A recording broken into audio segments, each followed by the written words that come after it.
Line పెడతాము. ఒకరినొకరు ఎంతగా విమర్శించుకోవద్దు. ఎంత వాళ్ళకి మనం మన ఇంటి పుట్టిన మనము మన దగ్గరే సర్చ్ చేసుకునే విధంగా ఈ విధంగా మనం వెళ్దామని చెప్పేసి ఇంకా ఇంకా చాలా విషయాలు చెప్పాలన్న మన సమయం లేదు కాబట్టి దీంతో ముగిస్తూ ఈ అవకాశం నాకు ఇచ్చిన లంకా వెంకటేశ్వర గారికి, నా కుటుంబ సభ్యులు నాయక బ్రాహ్మణులకి, ఎంతో దూరం నుంచి వచ్చిన మానసికులకు చెందిన వాళ్ళకి, బహుజనులకి, ఇన్స్పెక్టర్ గారికి, వివిధ రంగాల్లో మరి ఉద్యోగస్తులుగా ఉన్నటువంటి వాళ్ళకి, అలాగే రాజకీయంగా మరి ఈ మధ్యన డైరెక్టర్ గా తీసుకున్న వాళ్ళకి, నృత్యం చేసిన చిన్న వాళ్ళందరికీ కూడా మరి మరొకసారి జై భీములు తెలియజేస్తూ సెలవు తీసుకుంటున్నాను.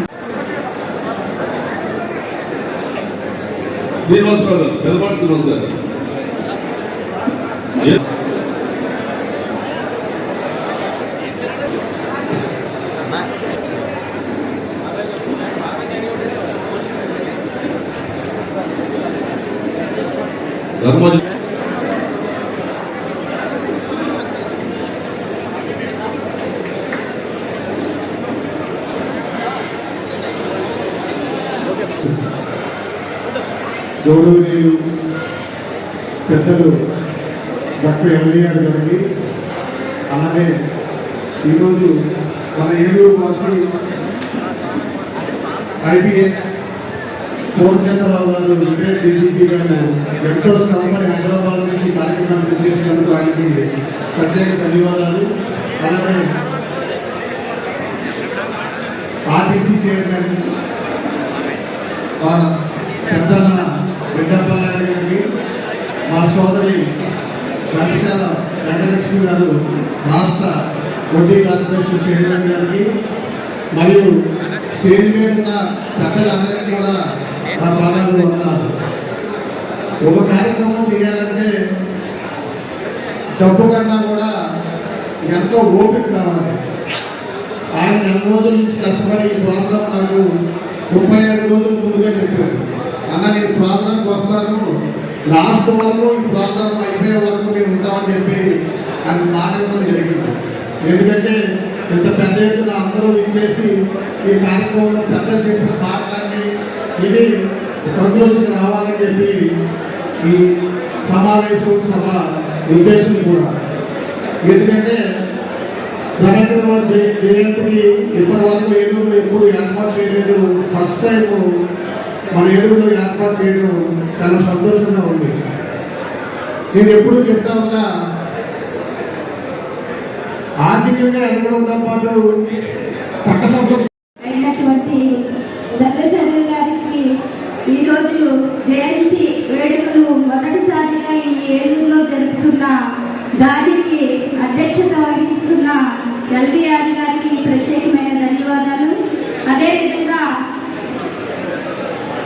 ఈ వేదిక మీద ఉన్నటువంటి ముఖ్య అతిథులుగా ఇచ్చేసిన మన జిల్లా అధ్యక్షులు వెంకటేశ్వరరావు గారికి, అదేవిధంగా డిఐజీ గారికి, పూర్ణచంద్రరావు గారికి, విజయవాడ జోన్ ఇన్ఛార్జిగా ఉన్న అప్పలనాయుడు గారికి, వడ్డీ కార్పొరేషన్ చైర్మన్ గా వెంకటలక్ష్మి గారికి, వేదిక మీద ఉన్నటువంటి ఇంకా పెద్దలకు ధన్యవాదాలు తెలియజేసుకుంటున్నానండి. ఎవరు కూడా తక్కువ కాదు. లేకపోతే వాళ్ళ వృత్తులు బట్టి వాళ్ళ కులాలు వచ్చింది తప్పించి బీసీలు అందరూ ఒకటే ఐక్యంగా ఉండాలి. మన బీసీలందరూ కూడా ఐక్యతగా ఉంటే ఏదైనా సాధించగలం. దేశంలోనే మన రాష్ట్రంలోనే బీసీ కులాలే ఎక్కువగా ఉన్నాయి. మనం ఎప్పుడు కూడా తక్కువ చేసుకొని మనకు మనమే చూసుకుంటాం తప్పించి ఒకరిని ఆశించాలని చాలా మంది మన బీసీలో అనుకుంటారు. అలా ఎవ్వరు కూడా అనుకోవద్దు. ఎందుకంటే ప్రతి పదవిలో కూడా మనకి బీసీకి హక్కు కల్పించాలని మనందరూ కూడా పోరాడదాం.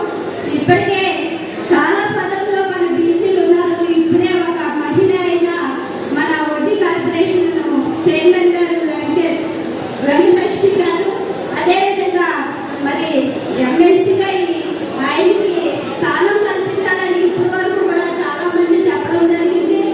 మీకు అవకాశం వస్తే ప్రతి ఒక్కరు కూడా బీసీ నుంచి మీ అందరికీ మీకు సపోర్ట్ చేస్తామని మీ అందరికీ కూడా తెలియజేస్తున్నామండి.